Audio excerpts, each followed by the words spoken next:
আমার স্বয়ং মানে নিজে আল্লাহ এবং ফেরেশতারা ওই মসজিদের প্রথম কাতারের মুসল্লিদের উপরে আল্লাহ এবং ফেরেশতারা উভয় মিলিয়া ওই মুসল্লিদের উপরে রহমত নাজিল করতে থাকে। সুবহানাল্লাহ বলে। সুবহানাল্লাহ।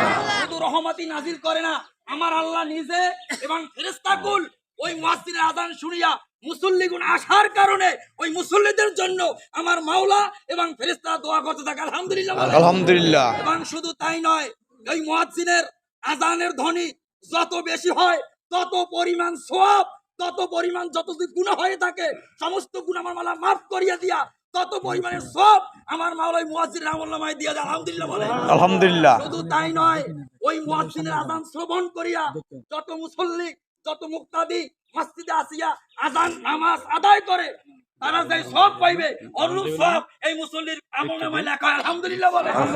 আর এক মিনিট বলতেছে, শুধু তাই নয়, রাইসুল মুফাসসিরিন আব্দুল্লাহ ইবনে আব্বাস রাদিয়াল্লাহু তাআলা আনহু থেকে বর্ণিত, উনি বলেন যদি কোন মুয়াজ্জিন ইখলাসের সাথে 7 বছর মুয়াজ্জিনি করে আমার মাওলা তার জাহান্নাম থেকে মুক্তি দিয়া, জাহান্নামের আগুন থেকে মুক্তি দিয়া তার মুক্তির বর্ণনা দিয়া দেয়। সুবহানাল্লাহ বলে।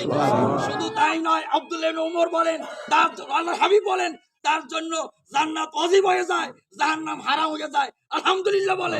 আলহামদুলিল্লাহ। ওই ব্যক্তির আযানের প্রত্যেকটা ধ্বনির বিনিময় 60টি করে নেক লেখা হয়। আলহামদুলিল্লাহ বলে। আলহামদুলিল্লাহ। 60টি নেক না, ইকামতের প্রত্যেকটা লফজের বিনিময় 30টা করে নেকি লেখা হয়। সুবহানাল্লাহ বলে। সুবহানাল্লাহ।